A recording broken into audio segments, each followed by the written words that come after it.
Hi everybody, this is Gary Dean and this is our nightly video report for Wednesday, April 6, 2016. So hard to make any kind of rhyme or reason of this market. Not sure what scared everybody yesterday.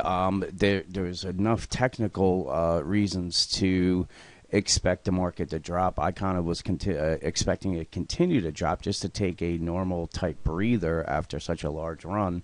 But the algorithms in the markets, we had the minutes coming out today, and it seems like they're using anything that has to do with any kind of central bank, whether it be overseas or here, whether it's just Janet Yellen doing a conference at a hall, or it's actual, a rate cut type thing, or today was just the minutes. Anytime there's any kind of central bank that's involved, they're just using it as an excuse to pin the shorts and push them high and push the tape higher. If you just go back and look at every single big day we've had since the lows in February, there's been some type of central bank that's been involved as far as something going on with them, whether it be the one central bank lowering, going negative interest rates, or the ECB doing their end of QE, or Janet Yellen, just not raising rates, and then all these little calls. But every single big move has come off of on the heels of some type of central bank talking. So it is what it is. I'm not saying it's wrong. I'm just saying it's just eventually these things that are coming out of the central banks are going to have to kind of match up with what's going on with the market, and it seems like it's way ahead of itself right now. And I'm showing you this is the advanced decline line, because I've said a few times that this market is as overextended as it's been since the rally in 2009, since the lows, and this is what I'm talking about. This is the highest level it's been right here, but yet we're nowhere near where the S&P is at the highs right here. So what happens, and if you notice, when once we got up to these levels here, the S&P did grind higher, but we really just went flat. So the last time we got up here, it was in a straight up move, and that stalled it, and that was it. So we're right back into these levels right here. And it's why I'm saying, as much as this market doesn't want to go down, it doesn't mean that it's safe to be just buying and hanging on the long side. And you got to be really careful, because nobody's really on the side that we are going to get any type of pullback whatsoever. So it makes things very dangerous. So anyway, very overextended on the advanced decline line. You can see there's a huge bearish divergence with the put call ratio. As this was moving up, we had the S&P moving up, and now it dropped back down and looks like it's heading back up. So a big bearish divergence on the put call ratio. Just taking a look at the bullish percentage again, these are some of the most extended we've seen them, all the way going back to when this rally started in 2009, and you can see it's starting to try to drop down there. So again, as much as if you don't like the tape today, wait for tomorrow. I wasn't really seeing them making all the losses back in one day. I don't really understand the reasoning on it, but it's just when the algorithms seem like they have shorts trapped, they just press them and keep it going all day. So let's take a look at some of our regular charts here. S&P, now this is the 78% retracement from all-time highs to here. Bearish divergences, you can see we already made it, and we're in this resistance zone right here. So the bulls need to get it through to 2083 just to find another plethora of resistance at 2094, 2102, and then 2116.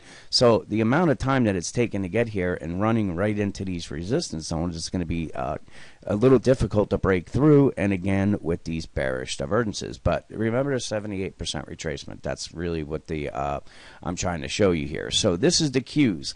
I've been pointing out that they haven't got here, and today again they led the entire markets up 1.6%, and you have the S&P that was up 1%.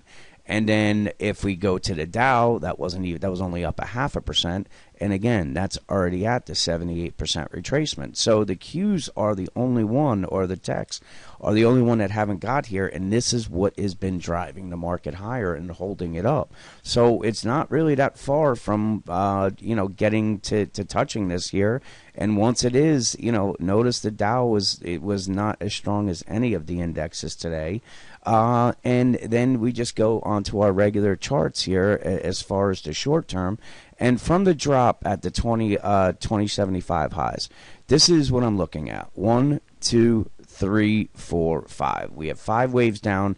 I'm labeling it a wave A. We'll have to wait and see, if it plays out like this. But now look at the way up here. So we have 1, 2, 3, 4, and this is wave 5. So we're right at the 78% retracement level on the from the drop from these highs to these lows.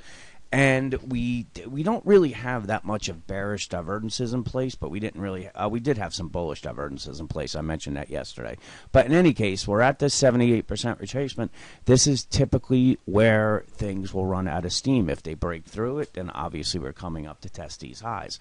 Now, I say the 78% because remember that at Dow made it to the 78%, and that's where it started running out of steam. We have the Qs that are trying to get to the 78%, and we already have the S&P that got up to the 78%. So these are important areas, and that's why I'm pointing that out with the with this right here, because typically you get 5 moves down A, 5 moves up B, and then what happens is the anticipation would be we're going to get another move to the downside. That would be 5 waves, and the way it would set up is your A, B, and then C. So that's why I'm following this right here and saying if they are going to push it down, it's got to be pretty early tomorrow that it's going to play out. Finally, we have the S&P on the 60-minute chart. Again, bearish divergences never made it through the really the 50% as far as momentum. So they've been going all the way since February 16th without one breather on the 60-minute chart. We already broke through this wedge here, and what these purple dots are is what could be. Now, I'm not saying it is right here, but it could be a head and shoulders pattern forming. So remember, we're at the 78% right now. This would be your left shoulder. This is your head, and they'd be making the right shoulder. Target on this, if they were going to play it, is you have 2075. You have the neckline at 2042.